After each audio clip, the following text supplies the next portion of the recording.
আসসালামু আলাইকুম। আমাদের বিদ্যালয়ে বিভিন্ন সময়ে লাগানো বিভিন্ন ধরনের গাছগুলো নিয়ে আজকে আপনাদের সাথে একটু কথা বলতে চাচ্ছি এই ভিডিওর মাধ্যমে। এই গাছগুলো ২০১৩ সালে রোপণ করা হয়। তখনকার সময়ে এই বিদ্যালয়ে প্রধান শিক্ষক হিসেবে কর্মরত ছিল পলি শিকদার ম্যাম, যিনি এখন গাজীপুরে একটি প্রাথমিক বিদ্যালয়ের প্রধান শিক্ষক হিসেবে দায়িত্ব পালন করছেন।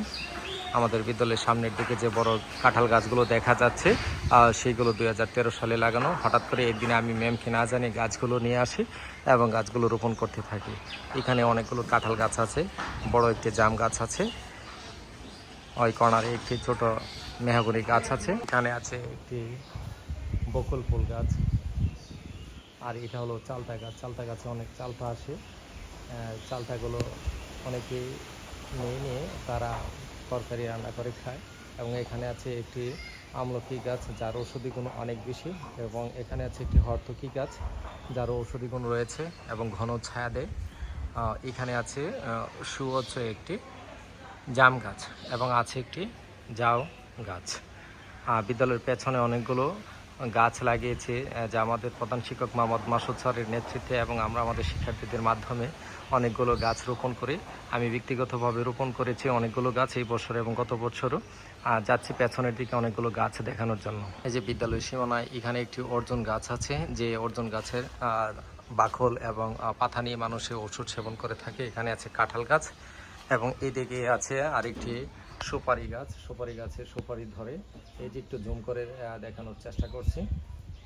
যাচ্ছি বিদ্যালয়ের পেছনের দিকে।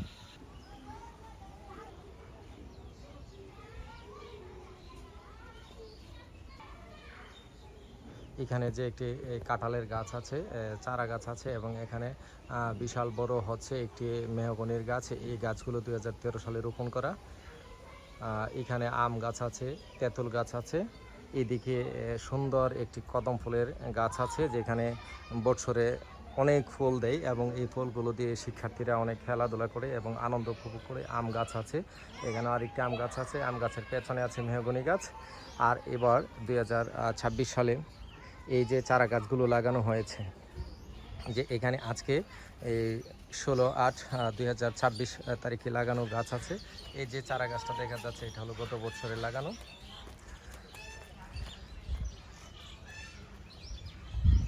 এই চারা গাছটিও আজকে লাগানো। এখানে আছে একটি আতাপল গাছ, যেটাতে হয়তো আশা করা যাচ্ছে আগামী বছর ফল দিতে পারে। এবং এখানে আছে আরেকটি কদবেলের চারা, এখানেও আছে কদবেলের চারা যা আমাদের শিক্ষার্থীরা রোপণ করেছে। এখানে আছে হলো বেলিপুর চারা।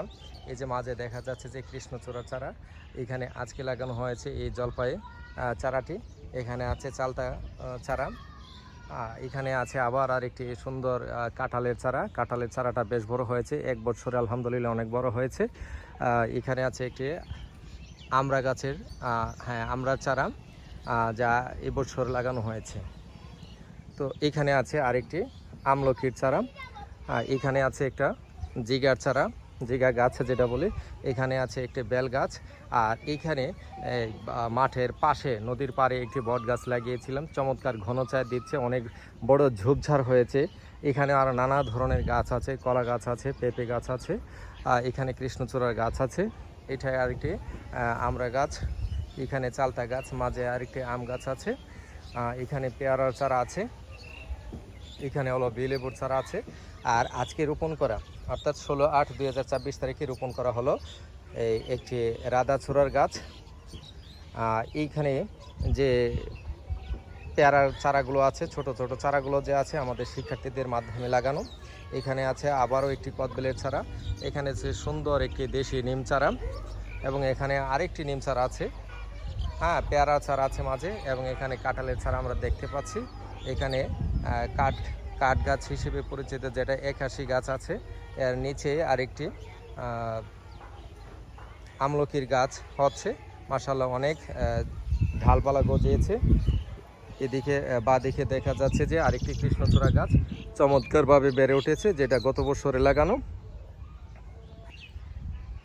এই গাছগুলো হয়তো এক সময় আমাদের বিদ্যালয়ের জন্য অক্সিজেনের ফ্যাক্টরি হিসেবে পরিচিতি লাভ করবে, যেখানে শিক্ষার্থীরা তাদের মনের আনন্দে খেলাধুলা করতে পারবে এবং শীতল ছায় তারা উপভোগ করতে পারবে এবং অক্সিজেন গ্রহণ করতে পারবে। আলহামদুলিল্লাহ বলে শুকরিয়া আদায় করি যে আমাদের বিদ্যালয়ে অনেকগুলো গাছ লাগানো হয়েছে, চারা গাছ রোপণ করা হয়েছে, যেগুলো হয়তো ইনশাল্লাহ আগামী 2 বছর পরেই মাঠ ছেয়ে যাবে ছায়ায়, ঘন ছায়া দেখতে পারবো আমরা। এবং বিদ্যালয়ের যে অবসর সময়ে টিফিন পিরিয়ডে শিক্ষার্থীরা এসে এখানে খেলাধুলা করতে পারবে। আজকে এইখানেই শেষ করছি। আল্লাহ হাফিজ।